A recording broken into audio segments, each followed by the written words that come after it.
എല്ലാ വീക്കിലും model exam എഴുതുമ്പോഴത്തേനും കൂടുതൽ കുട്ടികൾക്കും അല്ലെങ്കിൽ അത്യാവശ്യം പഠിക്കുന്ന കുട്ടികൾക്ക് അല്ലെങ്കിൽ നിങ്ങൾ ആവറേജ് എന്ന് പറഞ്ഞ് കണക്ക് കൂട്ടുന്ന ആ കാറ്റഗറിയിൽപ്പെട്ട കുട്ടികൾക്കും കിട്ടുന്ന ഒരു മാർക്ക് റേഞ്ചാണ് 200 to 300 എന്ന് പറയുന്നത്. കോൺസ്റ്റൻ്റ് ആയിട്ട് കിട്ടിക്കൊണ്ടിരിക്കുന്നവരാണ്. അപ്പോൾ ഇവിടെ എത്തുമ്പോൾ എല്ലാ കുട്ടികളും സ്റ്റക്കായി പോവുകയാണ്. എന്തുകൊണ്ട് അവരുടെ മാർക്ക് ഇമ്പ്രൂവ് ആകുന്നില്ല എന്നുള്ളൊരു കാര്യം. അപ്പോൾ എല്ലാവരും ആലോചിക്കുന്നൊരു കാര്യമാണ്. അപ്പോൾ ഇവിടെ എന്താണെന്ന് വെച്ച് കഴിഞ്ഞാൽ ഇത് കുട്ടികളാണെങ്കിലും അതുപോലെ തന്നെ പാരൻസ് ആണെങ്കിലും കേൾക്കാൻ വേണ്ടിയിട്ടാണ് ഞാൻ ഈ ചെറിയൊരു വീഡിയോ പറയുന്നത്. നിങ്ങളറിയാതെ നിങ്ങൾ കുറച്ച് തെറ്റുകൾ ചെയ്തുകൊണ്ടിരിക്കുകയാണ്. ഞാൻ ഇത് പറയുന്നത് എൻ്റെ അനുഭവത്തിൽ നിന്ന്, അതായത് ഞാൻ സ്വന്തമായിട്ട് നീറ്റ് പ്രിപ്പയർ ചെയ്യുന്ന ടൈമിൽ ഞാൻ കടന്നുപോയ അല്ലെങ്കിൽ ഞാൻ ചെയ്ത മിസ്റ്റേക്സുകളും അതുപോലെ തന്നെ ഞാൻ കുട്ടികളുമായിട്ട് ഇടപഴകുമ്പോൾ ആ കുട്ടികളെ നിന്ന് കേട്ടിട്ടുള്ള കുറേ മിസ്റ്റേക്സുകളും കൂടെ ചേർത്തിട്ടാണ് ഞാനിത് പറയുന്നത്. ഒരുപാട് കാര്യങ്ങളൊന്നുമില്ല, ചെറിയ ചെറിയ കാര്യങ്ങൾ മാത്രമേ ഉള്ളൂ. അപ്പോൾ അതാണ് ഇന്നത്തെ വീഡിയോയിൽ നമ്മൾ ഡിസ്കസ് ചെയ്യാൻ പോകുന്നത്. അപ്പോൾ നിങ്ങൾ എന്നെ ആദ്യമായിട്ടാണ് കാണുന്നതെങ്കിൽ ഞാൻ നിങ്ങളുടെ ക്വാറന്റൈൻ ടീച്ചർ. അതുപോലെ തന്നെ നിങ്ങൾ ഈ ചാനൽ ആദ്യമായിട്ടാണ് കാണുന്നതെങ്കിൽ സബ്സ്ക്രൈബ് ചെയ്തോളുക. അപ്പോൾ നമുക്കതിനെപ്പറ്റി കുറച്ച് ഗൂഢാലോചന നടത്തിയിട്ട് തിരിച്ചു വരാം.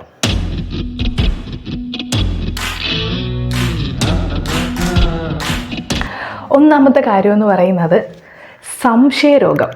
എന്താണ് സംശയരോഗം എന്ന് പറയുമ്പോൾ, സംശയരോഗം എന്ന് പറയുമ്പോൾ നമ്മൾ ടി വിയിലും സിനിമയിലും സീരിയലിലും കാണുന്ന സംശയരോഗമല്ല. നമുക്ക് ഒന്നിൽ തന്നെ വിശ്വസിക്കാനുള്ളൊരു ധൈര്യമില്ല, അതാണ് കാര്യം. എന്ന് പറയുമ്പോൾ എല്ലാവർക്കും അറിയാമെന്നുള്ളതാണ്. നിങ്ങളിപ്പോൾ പഠിക്കുന്ന ഓൺലൈൻ ഓഫ്ലൈൻ അതുപോലെ തന്നെ എന്ത് കോച്ചിങ് എടുക്കുന്നതായിക്കോട്ടെ, ഏത് ഇൻസ്റ്റിറ്റ്യൂട്ടിൽ പഠിക്കുന്നവരായിക്കോട്ടെ, നിങ്ങളടുത്ത് എല്ലാവരടുത്തും പറഞ്ഞിട്ടുള്ള ഒറ്റ കാര്യമേ ഉള്ളൂ, നിങ്ങൾ ഫോക്കസ് ചെയ്യേണ്ടത് NCERT ആണെന്നുള്ളത്. പക്ഷെ നിങ്ങൾക്കത് മനസ്സിലാക്കാൻ ഒരു ബുദ്ധിമുട്ടാണ്. അത് മനസ്സിലാക്കാൻ ഒരു ബുദ്ധിമുട്ടല്ല, നിങ്ങൾക്ക് പേടിയാണ്. ഇപ്പം എന്നെ വിളിച്ചവരിൽ പറയുന്നത് എന്താണെന്ന് വെച്ചാൽ, ഇവർ ഫോൺ വയ്ക്കാൻ നേരത്തെ ചോദിക്കുന്ന ഒരു ചോദ്യമാണ്, മിസ്സേ NCERT മാത്രം പഠിച്ചാൽ മതിയല്ലോ അല്ലേ, അല്ലെങ്കിൽ ഈ ഗൈഡ് മാത്രം പഠിച്ചാൽ മതിയല്ലോ അല്ലേ, ബിക്കോസ് വേറെ ഗൈഡിൽ വേറെ ക്വസ്റ്റ്യൻസ് ഒക്കെ കാണുന്നുണ്ട്, അതൊന്നും ചെയ്യാൻ പറ്റുമെന്ന് അറിയത്തില്ല, ഇനി അതൊക്കെ ചോദിച്ചാലോ. അങ്ങനെയൊന്നുമില്ല. ഞാൻ എപ്പോഴും പറയാറുള്ളത്, ബയോളജിക്ക് നിങ്ങൾ NCERT ഫോക്കസ് ചെയ്യും. ഞാൻ പറഞ്ഞു മടുത്ത് നിങ്ങൾ കേട്ടും മടുത്തിട്ടുണ്ടാവും. പക്ഷേ ദയവ് ചെയ്തൊന്ന് ഫോക്കസ് ചെയ്ത് നോക്കൂ. ബയോളജി നിങ്ങൾ NCERT ഫോക്കസ് ചെയ്യുക. ഫിസിക്സിന് മാത്രമേ ഞാൻ എക്സെപ്ഷൻ പറഞ്ഞിട്ടുള്ളൂ. ഫിസിക്സും കെമിസ്ട്രിക്കും. ഫിസിക്സാണ് കൂടുതൽ, കാരണം NCERT അല്ല, കൂടുതൽ MCQs ആണ് ചെയ്യേണ്ടത്, കൂടുതൽ പ്രോബ്ലംസ് ആണ് ചെയ്ത് പഠിക്കേണ്ടത്. അതുകൊണ്ട് തന്നെ കൂടുതലും ഫിസിക്സിന് നമ്മൾ NCERT വിട്ടു പോകാം. ഓക്കെ. അതുപോലെ തന്നെ കെമിസ്ട്രി ആണെങ്കിലും, കെമിസ്ട്രി എന്ന് പറയുന്നത് NCERT ആണ് ഫോക്കസ് ചെയ്യേണ്ടത്. പക്ഷേ കുറച്ച് ചോദ്യങ്ങൾ നമ്മൾ പുറത്തുനിന്ന് എക്സ്പെക്ട് ചെയ്യുന്നത് കാരണം നമ്മൾ പ്രോബ്ലംസുകളൊക്കെ ചെയ്ത് വേറെ ബുക്സുകളിൽ നിന്ന് നമ്മൾ പഠിക്കണം. ആ പഠിക്കുമ്പോഴും നമ്മൾ വേറെ ബുക്സുകളുടെ പുറകെ പോകരുത്. അതാണ് ഞാൻ പറഞ്ഞത് സംശയരോഗം എന്ന് പറയുന്നത്. എന്ന് വെച്ചാൽ നമുക്കൊരു തോന്നൽ വരും, നമുക്കൊരു സംശയം വരും, നമുക്ക് ഈ ബുക്ക് മാത്രം പഠിച്ചാൽ മതിയോ എന്നുള്ളത്. അപ്പോൾ ഇതാണ് ഒന്നാമത്തെ മിസ്റ്റേക്ക്. ഓക്കെ, സംശയരോഗം. രണ്ടാമത്തെ mistake over confidence. Over confidence എന്ന് പറയുമ്പോൾ ഞാൻ അതിൻ്റെ ഒരു എക്സാമ്പിൾ നിങ്ങൾക്ക് പറഞ്ഞു തരാം. ഇപ്പോൾ നിങ്ങൾ ഒരു ക്വസ്റ്റ്യൻസ് ഒരു പ്രോപ്പർ നിങ്ങൾക്കൊരു മോക്ക് ടെസ്റ്റ് നടത്തുമ്പോഴത്തേനും നിങ്ങൾ ശ്രദ്ധിക്കുമ്പോൾ, അല്ലെങ്കിൽ എനിക്ക് ബ്രില്യൻറ്റിൻ്റെ എക്സാമ്പിൾ വെച്ചിട്ട് പറയാൻ അറിയുള്ളൂ, കാരണം ഞാൻ പഠിച്ചത് ബ്രില്യൻറ്റിലാണ്. അപ്പോൾ ബ്രില്യൻറ്റിൽ പഠിക്കുമ്പോഴത്തേനാണെങ്കിൽ തന്നെ നമ്മൾ ഫിസിക്സ്, കെമിസ്ട്രി, ബയോളജി എന്ന് പറഞ്ഞിട്ട് എക്സാം നടത്തും. അങ്ങനെ എക്സാം നടക്കുന്ന സമയത്ത് നമ്മൾ മാർക്ക് എല്ലാം ചെക്ക് ചെയ്യും. അതെല്ലാം ഓക്കെ, മാർക്കെല്ലാം ഓക്കെ ചെക്ക് ചെയ്യുമ്പോഴത്തേനും സ്വാഭാവികമായിട്ടും കൂടുതൽ കുട്ടികൾക്ക് ഫിസിക്സ്, കെമിസ്ട്രി ആയിരിക്കും മാർക്ക് പോകുന്നത്. അപ്പോൾ ഇങ്ങനെ ഉള്ള കുട്ടികൾ പൊതുവെ ചിന്തിക്കുന്നത് എന്താണെന്ന് വെച്ച് കഴിഞ്ഞാൽ, നിങ്ങൾക്ക് എത്ര പേർക്ക് മനസ്സിലാവുമെന്ന് അറിയത്തില്ല, ചിന്തിക്കുന്നത് എന്താണെന്ന് വെച്ച് കഴിഞ്ഞാൽ, എനിക്ക് ബയോളജി കുറച്ചുകൂടെ ഈസിയാണ്, ഫിസിക്സും കെമിസ്ട്രിയും ആണ് നല്ല പാട്. ഇങ്ങനെ നിങ്ങൾ ചിന്തിക്കുമ്പോൾ, ഇങ്ങനെ എന്നെ കുട്ടികളെ വിളിച്ച് പറയുമ്പോഴും ഞാൻ അവരുടെ അടുത്ത് ചോദിക്കുന്നൊരു ചോദ്യമുണ്ട്, നിങ്ങൾക്ക് ബയോളജിയുടെ സ്കോർ, അല്ലെങ്കിൽ നിങ്ങൾക്ക് ഇപ്പം ബയോളജി നമുക്ക് 100 ക്വസ്റ്റ്യനാണ്, പോട്ടെ 90 ക്വസ്റ്റ്യൻസ് ആണ്, 90 ക്വസ്റ്റ്യൻസിൽ നിങ്ങൾക്ക് എത്ര എണ്ണം ശരിയാക്കാൻ പറ്റുന്നുണ്ട്, അല്ലെങ്കിൽ നിങ്ങൾക്ക് എത്ര മാർക്കാണ് കിട്ടുന്നത്. ഇപ്പം 360ക്ക് നിങ്ങൾക്ക് 320 എങ്കിലും സ്കോർ ചെയ്യാൻ കഴിയുന്നുണ്ടെങ്കിൽ നിങ്ങൾക്ക് ബയോളജി ഓക്കെ എന്ന് ഞാൻ പറയുന്നുള്ളൂ. ഓക്കെ, കാരണം തെറ്റാതിരിക്കാം. അത് നമുക്ക് എപ്പോഴും കോൺഫിഡൻസ് നല്ലതാണ്, പക്ഷേ ഓവർ കോൺഫിഡൻസ് വളരെ ടോക്സിക്കാണ്. കാരണം നമ്മൾ മനസ്സിൽ വിചാരിക്കും ബയോളജി നമുക്ക് എന്തൊക്കെയോ അറിയാം. അത് നിങ്ങൾ വിചാരിക്കുന്നതിൻ്റെ റീസൺ ഞാൻ പറഞ്ഞു തരാം. നിങ്ങൾ എക്സാമിന് എഴുതുമ്പോഴത്തേന് 360ക്ക് എപ്പോഴും മിക്കവാറും അത്യാവശ്യം പഠിക്കുന്ന ഒരു കുട്ടിക്ക് 250 ക്രോസ് ചെയ്യാൻ പറ്റും. എന്നാൽ നിങ്ങൾ ഫിസിക്സ് കെമിസ്ട്രി എഴുതുമ്പോൾ 180ക്കാണ് എഴുതുന്നത്. ആ 180ക്ക് എഴുതുമ്പോൾ നിങ്ങൾക്ക് മിക്കവാറും 95 അല്ലെങ്കിൽ 45, 55, 65 അങ്ങനെ ഒരു 2 ഡിജിറ്റ്സ് നമ്പറാണ് വരുന്നത്. അപ്പോൾ നിങ്ങളുടെ മനസ്സിൽ, ഐ മീൻ സബ് കോൺഷ്യസ് മൈൻഡിൽ നിങ്ങൾക്ക് തോന്നും, ഓക്കെ ബയോളജി എന്ന് പറയുമ്പോൾ 360ക്ക് നിങ്ങൾ 250 മേടിച്ചു, ഓക്കെ അടുത്തെത്തിയിട്ടുണ്ട്, ഓക്കെ. എന്നാൽ ഫിസിക്സും കെമിസ്ട്രി നിങ്ങൾക്ക് 2 എന്ന് വെച്ചാൽ 180യിൽ നിങ്ങൾക്ക് 2 ഡിജിറ്റ്സാണ് കിട്ടുന്നത്.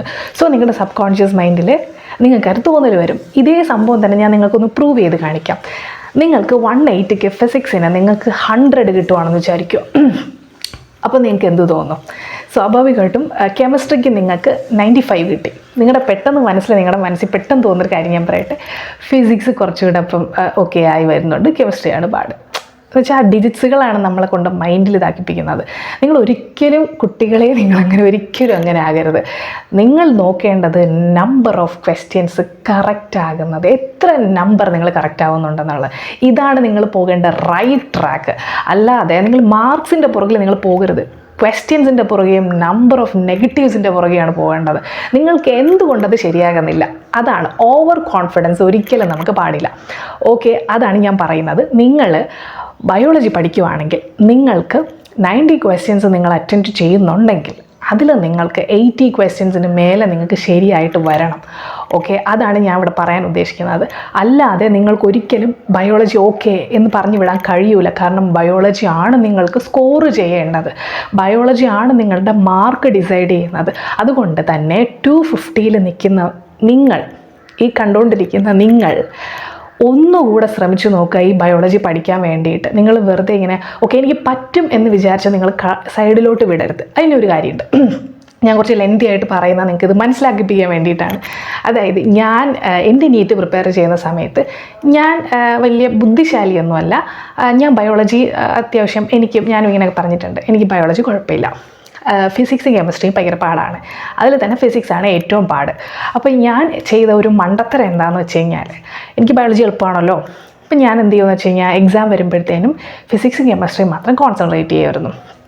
അങ്ങനെ നടന്നപ്പോൾ എനിക്ക് മാർക്ക് വരുമ്പോഴത്തേനും ബയോളജി അപ്പോഴും 250 തന്നെ നിൽക്കുക, ഇമ്പ്രൂവ് ആക്കുന്നില്ല. കാരണം ഞാൻ അതിന് കൂടുതൽ ടൈം സ്പെൻഡ് ചെയ്യുന്നില്ല. ഫിസിക്സും കെമിസ്ട്രിയും ഇമ്പ്രൂവ് ആകുന്നുണ്ടോ എന്ന് ചോദിച്ചാൽ അതും ഇല്ല, ആകുന്നില്ല എന്ന് ചോദിച്ചു കഴിഞ്ഞാൽ ഇല്ല എന്നും പറയാൻ പറ്റത്തില്ല. അങ്ങനത്തെ ഒരു അവസ്ഥ. അപ്പോൾ ഞാൻ എപ്പോഴും നിങ്ങളുടെ അടുത്ത് പറയുന്നത് എന്താണെന്ന് വെച്ച് കഴിഞ്ഞാൽ, ബയോളജി നിങ്ങൾ തറവാക്കിയേ പറ്റത്തുള്ളൂ. അതൊരു കാര്യം. ഈവൻ ദോ നിങ്ങൾക്ക് തോന്നുവാണ് ബയോളജി ഈസി ആണെങ്കിൽ നിങ്ങളതിനെ വിട്ടുകളയരുത്. കാരണം ഏറ്റവും കൂടുതൽ ആൾക്കാർ എനിക്ക് കുഴപ്പമില്ലാത്ത സബ്ജക്ട്സാണ് ബയോളജി എന്ന് പറഞ്ഞ് കേട്ടിട്ടുണ്ട്. ഞാൻ ഒരിക്കലും നിങ്ങളെ കോൺഫിഡൻസിനെ തകർക്കുകയല്ല, പകരം നിങ്ങളിൽ ഓവർ കോൺഫിഡൻസ് ഉണ്ടാക്കാതിരിക്കാനാണ് ഞാൻ ശ്രമിക്കുന്നത്. നിങ്ങൾ 90ൽ 90 ശരിയാക്കുന്നുണ്ടെങ്കിൽ ഈ ലോകത്തിൽ തന്നെ ഏറ്റവും കൂടുതൽ സന്തോഷിക്കുന്ന വ്യക്തി ഞാനായിരിക്കും. കാരണം ഇൻഡയറക്റ്റ്ലി എവിടെയോ ഞാനും അതിൻ്റെ ഒരു പാർട്ടായി വരുന്നുണ്ട് എന്നുള്ളൊരു തോന്നലുമുണ്ട്. അതുകൊണ്ട് തന്നെ നിങ്ങളെ തെറ്റായ അല്ലെങ്കിൽ നിങ്ങൾ അറിയാതെ ചെയ്യുന്ന മിസ്റ്റേക്സുകളിൽ നിന്നും തിരുത്തി കൊണ്ടുവരേണ്ടത് എൻ്റെ ഒരു ഉത്തരവാദിത്വമല്ലേ. അപ്പോൾ അതുകൊണ്ടാണ് ഞാൻ ഈ ഓവർ കോൺഫിഡൻസിൻ്റെ കാര്യം ഇത്രയും വിശകലനം ചെയ്ത് പറഞ്ഞത്. ഇനി മൂന്നാമത്തെ കാര്യം, ക്വസ്റ്റ്യൻസ് ചെയ്യുന്നത്. ഞാൻ ക്വസ്റ്റ്യൻസ് ചെയ്യുന്നതിന് ഇതുവരെ ഞാനിത് എത്ര പേർക്ക് ഞാൻ പറഞ്ഞു കൊടുത്തിട്ടുണ്ടെന്ന് അറിയത്തില്ല. ഇത് ഞാൻ ചെയ്ത മിസ്റ്റേക്സാണ്, അതാണ് നിങ്ങളടുത്ത് പറയുന്നത്. എത്ര പേരത് ചെയ്തിട്ടുണ്ടെന്ന് എനിക്കറിയില്ല, ഞാൻ പറഞ്ഞു തരാം.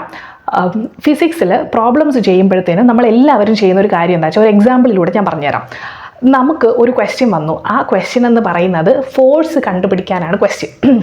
അപ്പോൾ നിങ്ങൾ MCQs, ഞാൻ എപ്പോഴും പറയാറുണ്ട് MCQs ചെയ്യണമെന്നുള്ളത്. അപ്പോൾ നിങ്ങളൊരു ബുക്കിൽ ഈ ക്വസ്റ്റ്യൻ കണ്ടു, അപ്പം നിങ്ങളുടെ സ്വാഭാവികമായിട്ട് നിങ്ങളുടെ മനസ്സിനറിയാം F=ma. അതെന്ന് പറയുന്ന ആ ഫോർമുല എന്ന് പറയുന്ന ഈ 18 ലക്ഷം കുട്ടികളിൽ 15 ലക്ഷം കുട്ടികൾക്കും അറിയായിരിക്കും. ഓക്കെ, അപ്പം നിങ്ങളെന്ത് മനസ്സിൽ വിചാരിക്കും? ന്യൂമറിക്കൽസ് നോക്കും, ഓക്കെ ഫോഴ്സിൻ്റെ കണ്ടുപിടിക്കാനാണ്, മാസ് തന്നിട്ടുണ്ട്, ആക്സിലറേഷൻ തന്നിട്ടില്ല, പകരം വെലോസിറ്റിയും ടൈമും തന്നിട്ടുണ്ട്, ഓക്കെ അപ്പോൾ അങ്ങനെയാണെങ്കിൽ സിമ്പിളാണല്ലോ എന്ന് പറഞ്ഞിട്ട് നിങ്ങൾ ജസ്റ്റ് എഴുതിയിരിക്കണം, നോക്കിയിട്ട് അങ്ങ് വായിച്ച് അപ്പുറത്തെ ക്വസ്റ്റ്യനിലോട്ട് പോകും. എന്നാൽ ഇവിടെയാണ് നിങ്ങളുടെ മിസ്റ്റേക്ക് വരുന്നത്. കുറേ കുട്ടികൾ എന്ത് ചെയ്യുന്നതെന്ന് വെച്ച് കഴിഞ്ഞാൽ, അതായത് ഈ ടോപ്പർ നമ്മൾ കാറ്റഗറിയിലോട്ട് പോകുന്നവർ അല്ലെങ്കിൽ ഹാർഡ് വർക്ക് ചെയ്തു പോകുന്നവർ, അവരെന്താ ചെയ്യുന്നതെന്ന് വെച്ച് കഴിഞ്ഞാൽ അവർക്കറിയാം F=ma ആണെന്ന്, എന്നിട്ടും അവർ ചെയ്ത് നോക്കും, എന്നിട്ടും അവരൊരു പേപ്പർ എടുത്ത് എഴുതി നോക്കും, എന്നിട്ടും ആ വാല്യൂസ് ഇട്ട് നോക്കിയിട്ട് കറക്റ്റ് ആണെന്ന് ചെക്ക് ചെയ്യും. അവർക്കാണ് നാളെ ഒരു ക്വസ്റ്റ്യൻ എക്സാം ഹാളിൽ കാണുമ്പോൾ ചിലപ്പോൾ 30.8 അല്ലെങ്കിൽ 30.9 അല്ലെങ്കിൽ 40 എന്ന് പറയുന്ന ചെറിയ ന്യൂമറിക്കൽ, ചെറിയ ഡെസിമൽസുകൾ പോലും കറക്റ്റ് ആക്കാൻ പറ്റുന്നത്. അങ്ങനെയുള്ള ചോദ്യങ്ങൾ വരുമ്പോഴത്തേനും നമ്മളിങ്ങനെ ആലോചിച്ചു, അയ്യോ F=MA ആണെന്നറിയാം, വാല്യൂസൊക്കെ ഇട്ട് നോക്കി, പക്ഷേ എവിടെ ഒരു മിസ്റ്റേക്ക് വന്നതുപോലെ. അതുകൊണ്ട് ഞാൻ പറയുന്നതാണ്, ഞാനിത് ചെയ്തിട്ടുണ്ടായിരുന്നു, നിങ്ങളത് ഒരിക്കലും ചെയ്യരുത്. അതായത് ഞാൻ ചെയ്യുമായിരുന്നു, നമ്മൾ ക്വസ്റ്റ്യൻസ് നോക്കും, ഞാൻ ക്വസ്റ്റ്യൻസ് വായിച്ചു നോക്കും, ചെയ്യാനുള്ള മടി കാരണം ഓക്കെ ആക്ച്വലി എഫേർട്സ് കണ്ടുപിടിക്കാൻ F=MA അത് ഇതിലിട്ടു, ഈ ന്യൂമറിക്കൽസ് ഇട്ടു, കറക്റ്റായിട്ട് കിട്ടി, ഓക്കെ, അങ്ങനെ ഞാൻ മറിച്ച് കളയുമായിരുന്നു. വളരെ വളരെ തെറ്റായിട്ടുള്ളൊരു പ്രവൃത്തിയാണത്. ഇത് നിങ്ങൾ എത്ര പേര് ചെയ്യുന്നുണ്ടെന്ന് എനിക്കറിയത്തില്ല. ചെയ്യുന്നുണ്ടെങ്കിൽ, തെറ്റ് ചെയ്തിട്ടുണ്ടെങ്കിൽ, അതായത് ഈ പറയുന്ന കാര്യങ്ങൾ മിസ്റ്റേക്ക് നിങ്ങൾ ചെയ്യുന്നുണ്ടെങ്കിൽ അത് തുറന്നു പറയാൻ ഒരിക്കലും മടി കാണിക്കരുത്, അല്ലെങ്കിൽ അത് തെറ്റാണെന്ന് സമ്മതിക്കാൻ ഒരിക്കലും മടി കാണിക്കരുത്. കാരണം നിങ്ങൾ അത് റിയലൈസ് ചെയ്യുമ്പോഴത്തേനുമായിരിക്കും നിങ്ങൾക്ക് ഓക്കെ ഞാൻ ചെയ്ത തെറ്റാണ്, ഇനി നമ്മൾ ഇങ്ങനെ ചെയ്യാൻ പാടില്ല എന്നുള്ള നിങ്ങളുടെ ആക്ഷൻസുകൾ വരിക, ഓക്കെ, പ്രവൃത്തികൾ വരിക. അപ്പോൾ അതാണ് നിങ്ങൾ ചെയ്യുന്ന മൂന്നാമത്തെ തെറ്റുകളിൽ ഞാൻ കണ്ടുപിടിച്ചൊരു കാര്യം. നാലാമത്തെ കാര്യം എന്ന് പറയുന്നത്, അതെൻ്റെ അടുത്തൊരു സ്റ്റുഡൻറ്റ് വിളിച്ചപ്പോൾ ആ കുട്ടി ചെയ്യുന്ന കാര്യം എൻ്റെ അടുത്ത് പറഞ്ഞതാണ്. അതെന്താണെന്ന് വെച്ച് കഴിഞ്ഞാൽ, ആ കുട്ടി MCQs ചെയ്യും, ഡെയിലി MCQs ചെയ്യും. റീസെൻ്റായിട്ട് ഇപ്പോൾ ഒരു 3 days ആയില്ല, MCQs ചെയ്യുമ്പോഴത്തേനും തെറ്റുന്ന ക്വസ്റ്റ്യൻസുകളൊക്കെ അത് വേറൊരു ബുക്കിലോട്ട് എഴുതി വെക്കുക ചെയ്യുന്നത്. അപ്പോൾ എന്താണെന്ന് വെച്ചാൽ അത് ശരിയായിട്ടുള്ള മെത്തേഡാണോ മിസ്സേ എന്നാണ് എൻ്റെ അടുത്ത് ചോദിച്ചത്. വളരെ തെറ്റായിട്ടുള്ളൊരു മെത്തേഡാണ്. കാര്യം ഇവിടെ നിങ്ങൾ ശ്രദ്ധിക്കേണ്ടത്, നിങ്ങൾ എന്ത് വർക്ക് അല്ലെങ്കിൽ നിങ്ങൾ എന്ത് MCQs ചെയ്താലും നിങ്ങളെ കമ്പയർ ചെയ്യുന്നതിനോട് തെറ്റില്ല. പക്ഷേ അപ്പുറത്തെ സൈഡിൽ ലക്ഷക്കണക്കിന് കുട്ടികൾ വേറെ സ്മാർട്ടർ വർക്ക്, നിങ്ങളെക്കാൾ സ്മാർട്ടറായിട്ട് വർക്ക് ചെയ്തുകൊണ്ടിരിക്കുവാണെങ്കിൽ നിങ്ങളിപ്പോൾ ചെയ്യുന്നതൊക്കെ മണ്ടത്തരമായി പോകും. അതുകൊണ്ട് തന്നെ ഞാൻ പറയുന്നത്, നിങ്ങളൊന്ന് ആലോചിച്ച് നോക്കിയാൽ, നിങ്ങൾക്കൊരു ക്വസ്റ്റ്യൻ തെറ്റി, അത് നിങ്ങൾ വേറൊരു ബുക്കിലോട്ട് എഴുതി വയ്ക്കുകയാണ്. അപ്പോൾ അത്രയും ടൈം എന്ന് പറയുന്നത് വേറെ കുറേ കുട്ടികൾ എത്രയോ ക്വസ്റ്റ്യൻസുകൾ പകരം അവിടെ നിന്ന് പഠിച്ചുകൊണ്ടിരിക്കുകയാണ്, അല്ലെങ്കിൽ പകരം അവിടെ ചെയ്തുകൊണ്ടിരിക്കുകയാണ്. അപ്പം നിങ്ങളിവിടെ ഈ ടൈം എന്ന് പറയുന്നത് നിങ്ങൾക്ക് വേസ്റ്റായി പോകുന്നൊരു ടൈമാണ്. നിങ്ങൾ ആ ബുക്ക് നാളെ തുറക്കുവോ, അല്ലെങ്കിൽ ഈ ക്വസ്റ്റ്യൻസ് തെറ്റി എഴുതി വെച്ചിരിക്കുന്ന ക്വസ്റ്റ്യൻസ് ഉള്ള ബുക്ക് നിങ്ങൾ നാളെ തുറക്കുവോ ഇല്ല നിങ്ങൾക്ക് തന്നെ അറിയത്തില്ല. എന്നാൽ ചിലപ്പോൾ ചില കുട്ടികൾ ചെയ്യുന്നത്, അല്ലെങ്കിൽ കുറച്ചുകൂടെ ചിന്തിക്കുന്ന കുട്ടികൾ ചെയ്യുന്നത് എന്താണെന്ന് ഞാൻ നിങ്ങൾക്ക് പറഞ്ഞു തരാം. അതായത് ഒരു ക്വസ്റ്റ്യൻ തെറ്റിയിട്ടുണ്ടെങ്കിൽ അവർ ചിലപ്പോൾ അത് മാർക്ക് ചെയ്ത് വെക്കും. മാർക്ക് ചെയ്ത് വെച്ചിട്ട് അവർ നെക്സ്റ്റ് ഡേ ചിലപ്പം അതേ ക്വസ്റ്റ്യൻ എടുത്ത് വെച്ചിട്ട് അവർ സ്വന്തമായിട്ടൊരു ചുമ്മാ ഒരു റഫ് പേപ്പർ എടുത്തിട്ട് ചുമ്മാ ചെയ്ത് നോക്കും. അവർക്ക് കിട്ടുന്നുണ്ടോ ഇല്ലയോ അത്രയും മാത്രമേ അവർക്ക് അറിയാനുള്ളൂ. ഓക്കെ, അതുപോലെ തന്നെ 2 ദിവസം കഴിയുമ്പോൾ ചിലപ്പോൾ പിന്നെ എടുത്ത് നോക്കും, അത് ഒന്നുകൂടെ ചെയ്ത് നോക്കും, അത് പറ്റുന്നുണ്ടോ ഇല്ലേ, ആൻസർ കിട്ടുന്നുണ്ടോ ഇല്ലേ, ഇത് മാത്രമേ ചോദിക്കുള്ളൂ, അവർ നോക്കത്തുള്ളൂ. എന്നാൽ നിങ്ങൾ ഈ ബുക്കിൽ എഴുതി വയ്ക്കുമ്പോൾ എന്താണെന്ന് വെച്ചാൽ, ഒന്നാമത്തെ കാര്യം നിങ്ങൾ ഈ ബുക്കിൽ എഴുതുന്ന ടൈം വേസ്റ്റ്. രണ്ടാമത്തെ കാര്യം, ഇങ്ങനെ എത്ര ക്വസ്റ്റ്യൻസ് നിങ്ങളിങ്ങനെ ഒരു ബുക്കിൽ എഴുതിക്കൊണ്ടിരിക്കും. ഒരു 10 ഫിസിക്സിൻ്റെ ചോദ്യം ചെയ്യുവാണെങ്കിൽ നിങ്ങൾക്ക് എത്ര ശരിയായിട്ട് കിട്ടുമെന്ന് നമുക്ക് അറിയത്തില്ല. അപ്പോൾ നിങ്ങൾ അത്രയും ചോദ്യങ്ങൾ ഇതിനകത്ത് എഴുതണ്ടേ? അത് അത്രയും ചോദ്യം എന്ന് പറഞ്ഞാൽ ഓൾറെഡി ഈ ബുക്കിനകത്ത് ഇരിക്കുന്ന സാധനമല്ലേ. ആ സാധനം നിങ്ങൾ ഇപ്പുറത്തെ ബുക്കിലോട്ട് എഴുതി വെച്ചിട്ട് എന്തെങ്കിലും നിങ്ങൾക്ക് ഇമ്പ്രൂവ്മെൻറ്റ് കിട്ടുമെന്ന് നിങ്ങൾ വിചാരിക്കുന്നുണ്ടോ? ഒരിക്കലുമില്ല. അതിന് നിങ്ങൾ ചെയ്യേണ്ടത് എന്താണെന്ന് വെച്ചാൽ, നിങ്ങൾ ശ്രദ്ധിക്കേണ്ട, ഞാനൊരു ട്രിക്കാണിത് പറഞ്ഞു തരുന്നത്, അല്ലെങ്കിൽ നിങ്ങളെ ഇമ്പ്രൂവ് ആക്കാൻ വേണ്ടിയിട്ട് എനിക്ക് തോന്നുന്നില്ല ആരെങ്കിലും നിങ്ങളുടെ അടുത്ത് ഇങ്ങനെ വന്ന് പറഞ്ഞു തരും നിങ്ങൾ ഇങ്ങനെയാണ് ചെയ്യേണ്ടത്. ഞാൻ നിങ്ങളെ ഓരോ ഇൻഡിവിജ്വൽസിനെ ഇമ്പ്രൂവ് ആക്കാൻ വേണ്ടിയിട്ടുള്ള ഓരോ കാര്യങ്ങളാണ് ഞാൻ പറഞ്ഞു തരുന്നത്. എന്ന് പറയുമ്പോൾ നമ്മൾ ഓരോരുത്തരും ഓരോ രീതിയാണ്, മനസ്സിലായോ? പക്ഷേ ഈ രീതി നിങ്ങൾ ഫോളോ ചെയ്യുമ്പോൾ എന്താണെന്ന് വെച്ചാൽ, നിങ്ങളുടെ വിജയസാധ്യത സ്വാഭാവികമായിട്ടും ഭയങ്കര ഫുള്ളി കൂടുമെന്ന് ഞാൻ പറയത്തില്ല, അത് നിങ്ങളുടെ വർക്ക് പോലെയാണ്. പക്ഷേ ഇതാണ് അതിൻ്റെ സീക്രട്സ്. ഓക്കെ, എന്ന് പറയുമ്പോൾ കുറച്ചുകൂടെ എന്തുകൊണ്ട് മറ്റവർക്ക് പഠിച്ച് വരുമ്പോൾ, അല്ലെങ്കിൽ പഠിക്കാതിരുന്ന കുട്ടി പെട്ടെന്ന് മാർക്ക് മേടിക്കുന്നു, അങ്ങനെയുള്ളൊരു ചിന്ത വരുന്നുണ്ടെങ്കിൽ ഇതൊക്കെയാണ് അവരുടെ സീക്രട്സ്. ഓക്കെ, അപ്പോൾ നിങ്ങൾ ചെയ്യേണ്ടതെന്ന് വെച്ചാൽ, നിങ്ങൾ ട്രൈ ചെയ്ത് നോക്കുക. നിങ്ങൾ ഇടയ്ക്ക് അതേ ക്വസ്റ്റ്യൻസ് നോട്ടിലോട്ടൊന്നും പകർക്കണ്ട, നിങ്ങൾ ചുമ്മാ ആ തെറ്റിയ ക്വസ്റ്റ്യൻസ് മാർക്ക് ചെയ്ത് വയ്ക്കുക. ഇപ്പം നിങ്ങൾക്ക് എക്സാം നടക്കുമ്പോൾ ക്വസ്റ്റ്യൻ പേപ്പർ കിട്ടും, വീക്ക്ലി എക്സാംസ് ഇല്ലേ, ബ്രില്യൻ്റിലാണെങ്കിൽ വീക്ക്ലി എക്സാംസ് ഉണ്ട്. ആ ക്വസ്റ്റ്യൻ പേപ്പർ എടുക്കുക. ക്വസ്റ്റ്യൻ പേപ്പർ എടുത്തിട്ട് നിങ്ങൾ അത് ചെയ്ത് നോക്കുക. അതിൽ തെറ്റിയെന്ന് പറഞ്ഞിട്ട് നിങ്ങൾക്ക് ആ തെറ്റിയ ക്വസ്റ്റ്യൻ വേറെ ബുക്കിൽ എഴുതിയിട്ട് അത് എഴുതി അതിനകത്ത് ആൻസർ എഴുതി വെച്ചിട്ട് ഒരു കാര്യമില്ല, ഒരു കാര്യമില്ല, നിങ്ങൾ നോക്കാൻ പോകുന്നില്ല. അപ്പോൾ നിങ്ങൾ വല്ലപ്പോഴും ഇടയ്ക്കിടയ്ക്കിട്ട് ആ ക്വസ്റ്റ്യൻസ് നിങ്ങൾ ചെയ്തു നോക്കാം. നിങ്ങൾ എന്ത് കാര്യം ചെയ്താലും ശ്രദ്ധിക്കേണ്ട ഒരു കാര്യം എന്താണെന്ന് വെച്ച് കഴിഞ്ഞാൽ, നിങ്ങൾ കളയുന്ന ഓരോ സമയവും നിങ്ങളുടെ അപ്പുറത്തിരുന്നിട്ട് ഒരുപാട് കുട്ടികൾ വർക്ക് ചെയ്യുന്നുണ്ടെന്നുള്ള ചിന്തിക്കുക. നിങ്ങൾ അപ്പോൾ ഇവിടെ കളയുമ്പോൾ അവരെ തന്നെ ഇമ്പ്രൂവ് ആക്കിക്കൊണ്ടിരിക്കുകയാണ്. സ്വാഭാവികമായിട്ടും നിങ്ങൾക്ക് ഇമ്പ്രൂവ് ആകാനുള്ള ചാൻസ് തന്നെ കുറഞ്ഞുകൊണ്ടിരിക്കുകയാണ്. ഇവിടെയാണ് ടോപ്പേഴ്സിൻ്റെ സീക്രട്ട് വരുന്നത്. ഓക്കെ, അതായത് അവരെന്ന് പറയുന്നത്, അവരുടെ ഫോക്കസ് എന്ന് പറയുന്ന ഒരു എന്ന് വെച്ചാൽ ചോദ്യത്തിലാണ്. ഓക്കെ, ആരും ഈ പറയുന്ന ടോപ്പേഴ്സ് എന്ന് പറയുന്ന ആൾക്കാരെന്ന് പറയുന്നത് മാർക്കിൽ കോൺസെൻട്രേറ്റ് ചെയ്യുന്നവരല്ല, കൂടുതലും ചോദ്യങ്ങളിൽ കോൺസെൻട്രേറ്റ് ചെയ്യുന്നവരാണ്. അതായത് അവരുടെ ഉള്ളിലൊരു തോന്നലുണ്ട്, അവർക്ക് ആ ക്വസ്റ്റ്യൻ കറക്റ്റ് ആക്കണം. ഇതാണ് അവരുടെ അൾട്ടിമേറ്റ് എയിം അല്ലെങ്കിൽ അൾട്ടിമേറ്റ് ഗോൾ എന്ന് പറയുന്നത്.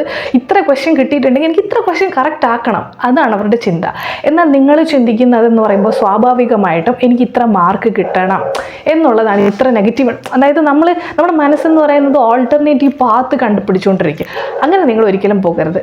ഇത് ഞാൻ പറഞ്ഞ ഈ മിസ്റ്റേക്സുകൾ ആരെങ്കിലും ഫോളോ ചെയ്യുന്നുണ്ടെങ്കിൽ ഇപ്പം തന്നെ മാറ്റുക. ഞാൻ പറഞ്ഞത് ശരിയാണെന്ന് ആർക്കെങ്കിലും തോന്നുന്നുണ്ടെങ്കിൽ ഈ വീഡിയോ താഴെ ഒന്ന് കമൻറ്റ് ചെയ്തൊക്കെ, എനിക്കും അറിയാമല്ലോ. അപ്പോൾ എനിക്ക് കൂടുതൽ ഇനി പറഞ്ഞു തരാനുള്ളൊരു മോട്ടിവേഷനും കൂടെ ആയിരിക്കും. അപ്പോൾ thank you so much for watching this video. By.